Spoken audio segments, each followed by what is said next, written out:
Sorry, আমি আসলে এদিক দিয়ে যাচ্ছিলাম, আমি সব শুনে নিয়েছি। আমার বাবাই কলেজের প্রেসিডেন্ট, যদি চান আমি আপনাকে হেল্প করতে পারি। আমার চোখের জল দেখে আমায় অসহায় মনে করবেন না প্লিজ। আপনার বড় গাড়ি থাকতে পারে, প্রেসিডেন্ট বাবা থাকতে পারে, আমি জানি যে আমি গরিব, কিন্তু আমার কাছেও আছে। সেটা হচ্ছে মার্কশিটের নাম্বার আর আত্মসম্মান। কোনো মেয়ের দয়া নিয়ে যদি জীবনটাকে পাল্টাতে হতো তাহলে এত কষ্ট করে পড়াশোনা করতাম না। তাই দয়া করে আমাকে গরিব ভেবে কোনো সহানুভূতি দেখাবেন না। আর সেটা যদি কেউ দেখাতে পারে তো সেটা দেখানোর অধিকার একজনেরই আছে, সেটা হচ্ছে ওই ওপরালার। বড় গাড়ি নিয়ে নিজেকে ওপরালা মনে করলে ভুল করবেন। দয়া দেখাতে এসছে।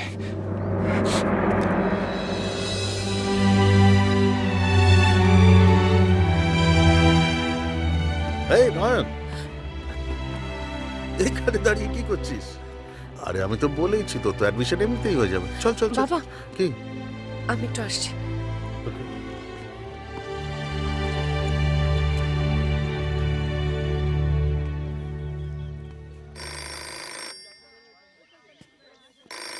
শোনো, একটা কাজ করতে হবে।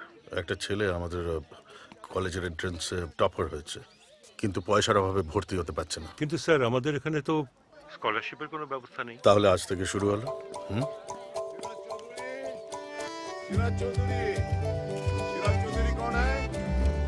शिवराज चौधरी कौन है? मैं हूँ। आपको एडमिशन के लिए प्रिंसिपल रूम में बुला रहा है। ওপরালা।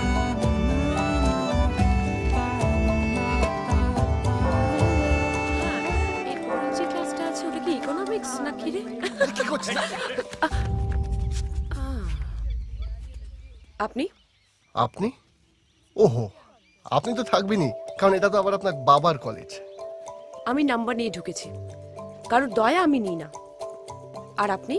আমি তো টপার, তাই স্কলারশিপ পেয়েছি। আমাদের কলেজে কোনো স্কলারশিপ নেই। ও, তাহলে আমি স্পেশাল কেস। আসলে কি কলেজ না আমায় ছাড়তে চাই, মানে আমি হলাম কলেজের গর্ব, রত্ন। এত অহংকার?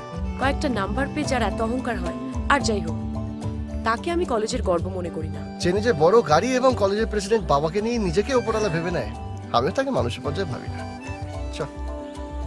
এক্সকিউজ মি, ওপরওয়ালা কে সেটা পরেই জানতে পারবেন, তখন হাত কামড়াবেন, মনে রাখবেন। চল।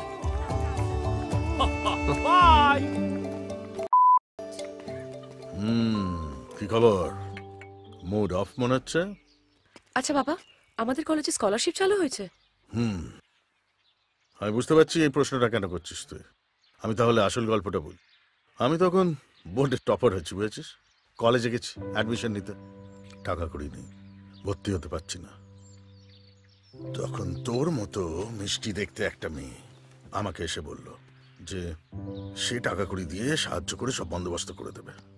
একে মন খারাপ, মেয়েটার ওপর সমস্ত রাগ আমি উগড়ে দিলাম, আমার ফ্রাস্ট্রেশন সমস্ত কিছু। মেয়েটা কাঁদতে কাঁদতে বাড়ি চলে গেল। তারপরের দিন আমি স্কলারশিপের চিঠি পেলাম। পরে অবশ্য জেনেছিলাম যে মেয়েটাই সব কলকাঠি নেড়ে ব্যবস্থা করে দিয়েছিল। বাবা, হ্যাঁ মা। পরে ওই মেয়েটার সঙ্গে তোমার কোনোদিনও দেখা হয়নি? সেই মেয়েটি তোর মা।